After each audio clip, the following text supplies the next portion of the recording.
Hey everyone, Dan and Leslie back for another video about moving to Orlando. Today we're talking about the 12 things we knew but didn't fully understand before moving to Florida. But first, if you are looking to travel to the most magical place on Earth, or Universal or Disneyland or anywhere else in between. Wait, those are magical too. Those are magical too. Please reach out. We would love to help. We have a team of wonderful, fantastical travel advisors I see what you did there. over at Fantastical Vacations. We specialize in Disney, Universal, cruise lines, and some all-inclusive resorts, and we would love to help you plan your next magical vacation. Absolutely. I did notice right before we started that Dan and I are representing both coasts today without planning it. I thought that was funny.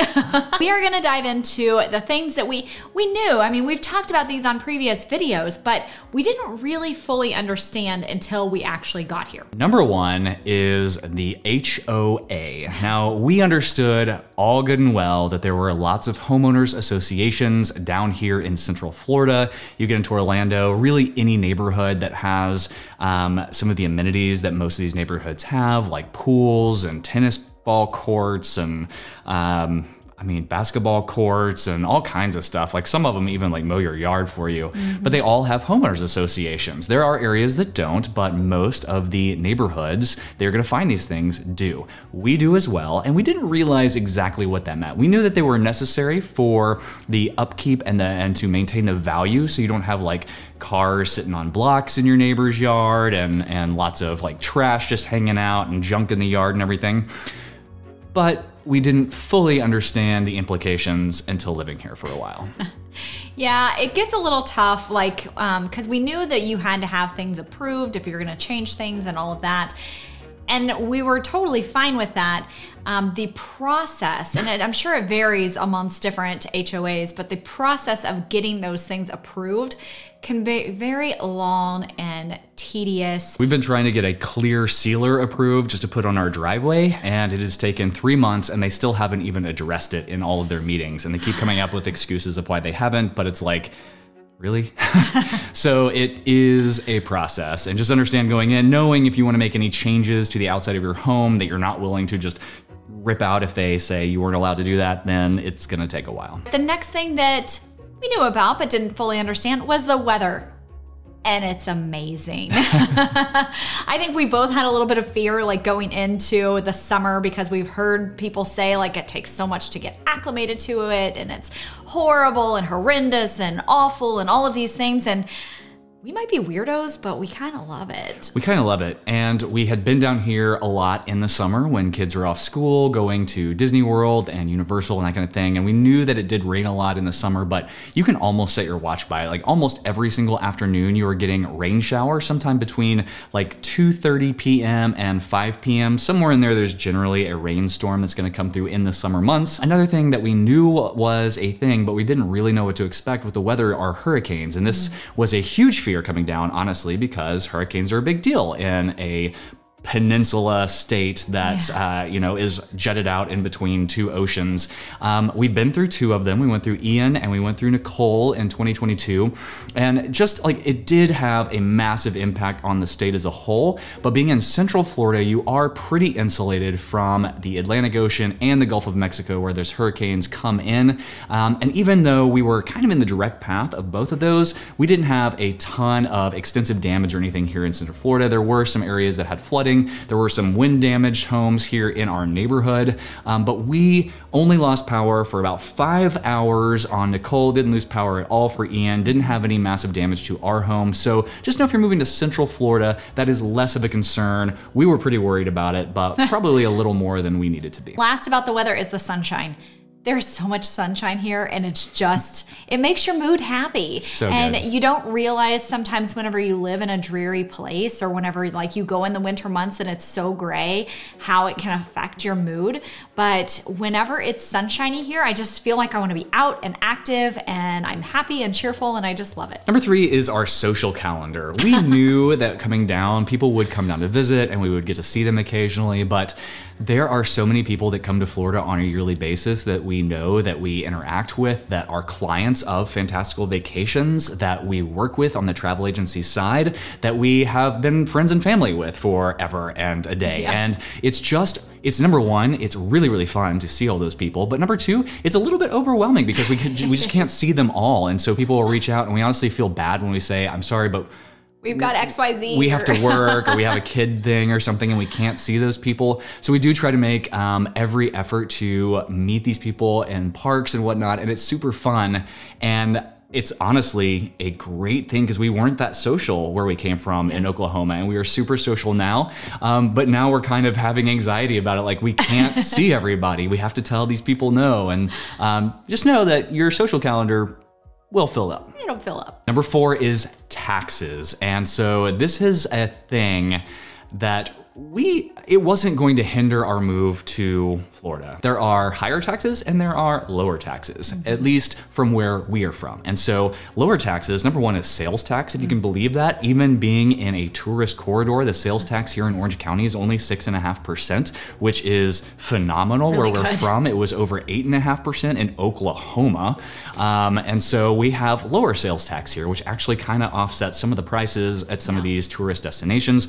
Number 2, though, is income tax. We don't have state income tax here, which is great. It is wonderful. Offsetting those taxes are property taxes, which are a little bit higher than where we're from, but I actually looked it up, and Florida is right in the middle of all 50 states. It is 24th, to be exact, on the list of property taxes for all 50 states. So if you think that property taxes are going to absolutely kill you when you move down here, just look at where you're from and what you're paying currently, and you can see where you fall in your state that you're leaving to come to Florida, and that will maybe give you a little less anxiety, a little more comfort that you're not going to just pay crazy amounts. What did kill us on the property tax is that we paid more for the house because the house had appreciated in the 10 years since it had been built than the original owners did. And that, you know, when they reassessed the value of our house, we did have to accommodate for an increased value in property tax evaluation. Number 5 is wildlife. Everybody talks about the gators. We probably had a healthy concern of the gators before we came. We've barely seen them, and whenever we do see them, it's actually kind of fun. It's not like they're chasing you down the road or anything. And they're super small. They are. They're, I mean, relatively, right? Like, they would eat her in a heartbeat, but I mean, they just, usually whenever we see them, they're just chilling by a pond, like sunbathing. Yeah, you hear stories about the wildlife whenever you're moving down here, and what I would counter with that is that the wildlife is actually really cool. So gators are not an issue. Snakes are a thing, but we don't see them everywhere. I saw more snakes in Oklahoma. Right, and like roaches are a thing down here, but you spray and you put the traps in your house. We have a company that comes and does that like quarterly for us, and that's been fine.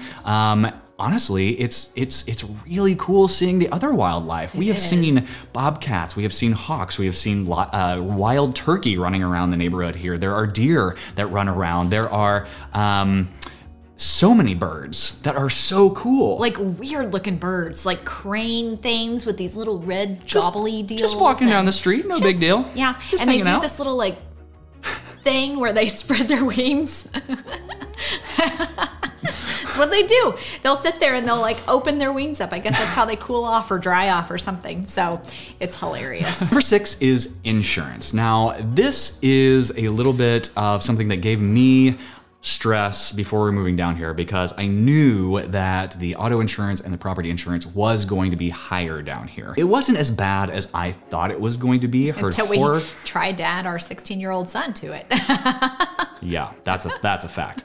But it was more expensive than coming from Oklahoma, as you can imagine. I mean, there's, especially where we live, like we live in Windermere, which has a lot of really expensive houses. We don't live in those. But our zip code is technically Windermere, and so there's like Ferraris and Bentleys and all kinds of like expensive cars driving around, so I'm sure they don't want us plowing into one of those. But it was, I don't know, 40–50% more expensive, but we have one car, and we're both on that, and that's kind of how we combated that. And then property insurance, again, with hurricanes coming through the state, it is more expensive, but it wasn't that hard to find. I heard horror stories about, you know, trying to find insurance. Even if you can't find insurance, there is a state-sponsored insurance plan that can help with that. So it is more, but it wasn't something to really stress out about so much for so long like I did. The next thing is traffic.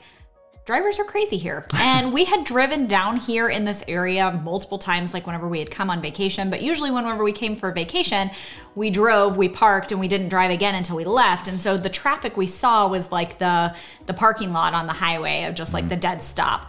Now we're introduced to a lot of like, you're in the right lane of 4-lane traffic and you decide you want to turn left and you just do it.